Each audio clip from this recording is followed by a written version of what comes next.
सबसे पहले आप सभी को फियर फैक्ट्री की ओर से नमस्कार और स्वागत है आप सभी का हमारी चैनल के एक और नई वीडियो में। तो कैसे हो आप सब लोग? आई होप कि सब बढ़िया ही होगे। तो दोस्तों, बत्ती बुझा दो, हेडफोन लगा लो, क्योंकि कहानी अभी शुरू होने वाली है। अगर आप सबको भी अपनी आप बीती शेयर करनी है तो हमारे जीमेल पे भेज सकते हो या तो इंस्टाग्राम पे डीएम कर सकते हो। डिटेल्स आपको डिस्क्रिप्शन में मिल जाएगी। नीलावंती ग्रंथ, एक श्रापित किताब। इस किताब को सिर्फ वही व्यक्ति पढ़ सकता है जो मन और दिल का साफ हो। जो व्यक्ति इस किताब को छल कपट के साथ पढ़ता है, अगर वो आधा पढ़ ले तो पागल हो जाता है, और अगर पूरा पढ़ ले तो शैतान को ही पता उसके साथ क्या क्या होता है। इस ग्रंथ से जुड़ी हमारे पास आपके लिए एक ऐसी दिल दहला देने वाली अनसुनी कहानी है जिसे सुन आप भी सहम जाओगे। यह कहानी रुद्र नामक व्यक्ति की है। तो रुद्र एक आर्कियोलॉजिकल रिसर्चर है। कई महीनों से उनकी रिसर्च कुछ खास नहीं चल रही होती है, जिसकी वजह से उन्हें उनकी बॉस की ओर से बहुत सुनना पड़ता था, और अब तो उनका सैलरी भी कम कर दिए थे। उन्हें गिन चुन के केवल 4 से 5 हजार ही मिलते थे, जिसकी वजह से उनका बस जैसे तैसे गुजारा हुआ करता था। बस एक दिन रुद्र को राजस्थान के एक जगह पर रिसर्च का काम मिलता है। वो उस काम को तुरंत हाँ बोल के निकल पड़ते हैं राजस्थान की ओर, और वो वहां पहुंच के तुरंत अपना रिसर्च स्टार्ट कर देते हैं। रिसर्च करते वक्त उनको एक किताब मिलती है जिस पे लिखी होती है नीलावंती ग्रंथ।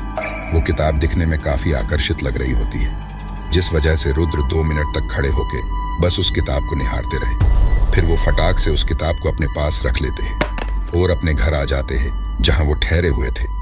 रात को खाना पीना खाकर वो उस किताब को पढ़ने बैठ जाते हैं। वो उस किताब को पढ़ने में इतना मंत्रमुग्ध हो गए कि उन्हें किसी चीज का ध्यान ही ना रहा। वो लगातार 5 दिनों तक वो किताब पढ़ते रहे।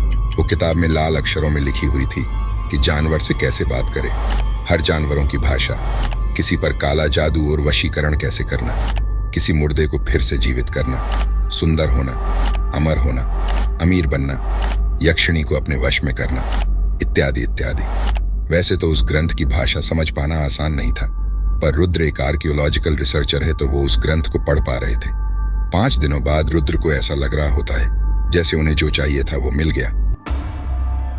रुद्र उस ग्रंथ से पढ़ के अमीर बनने की विधि करने की ठानते हैं। उस किताब में जो जो सामान लिखा था वो सामान लाके घने रात को अकेले एक सुनसान जंगल में जाके अपना प्रक्रिया शुरू करते हैं। वो एक अग्निकुंड बनाकर मंत्रों का जाप करने लगे जैसा उस किताब में लिखा हुआ था। कुछ वक्त बीत जाने के बाद उस अग्निकुंड से 3 परछाई निकलते हैं और बोलते हैं, हम तुम्हें जितना पैसा गहने जवाहरात चाहिए वो सब देंगे, लेकिन हमारी कुछ मांगे हैं, वो तुम पूरा कर सको तो ही हम तुम्हारी इच्छा पूरी करेंगे।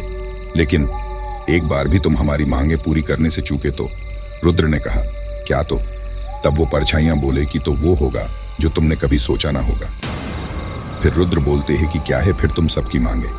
तो उनमें से एक बोला कि उसे हर महीने एक नवजात शिशु चाहिए।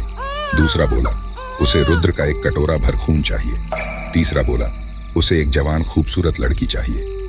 रुद्र के मन में लालच ने जगह ले ली थी, तो वो ज्यादा नहीं सोचता है और उन परछाइयों का सारी शर्तें मान जाता है। उसके रुद्र को 3 बोरी भर के रुपए हीरे जवाहरात मिल जाते हैं। रुद्र इन सब से बहुत खुश था। 1 महीना बीत जाता है और शर्त के मुताबिक रुद्र ने उन 3 परछाइयों के लिए एक नवजात शिशु, एक कटोरा खून और एक जवान खूबसूरत लड़की। रुद्र ये तीनों चीज उन परछाइयों को सौंप देता है।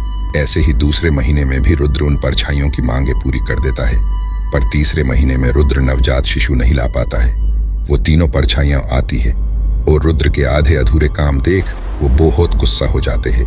अगले दिन सबको रुद्र की लाश मिलती है जंगल में। रुद्र का सर 3 हिस्से में बटी हुई थी। वहां खड़े सब ये नजारा देख डर से सहम जा रहे थे। क्या आपको नीलावंती ग्रंथ के ऊपर एक डिटेल्ड वीडियो चाहिए जिसपे हम जानेंगे कि उस किताब को किसने लिखा था और क्या है उसकी पूरी स्टोरी वगैरह सब? तो वीडियो पूरी देखने के लिए आपका बहुत बहुत शुक्रिया। अगर आपको कहानी पसंद आई होगी तो एक लाइक और चैनल को सब्सक्राइब जरूर से करें और जुड़े रहे हमारे साथ। हम आपके लिए ऐसे रोचक डरावनी स्टोरीज लाते रहेंगे। तो मिलते हैं अपनी अगली वीडियो में। तब तक के लिए बाय बाय, टेक केयर।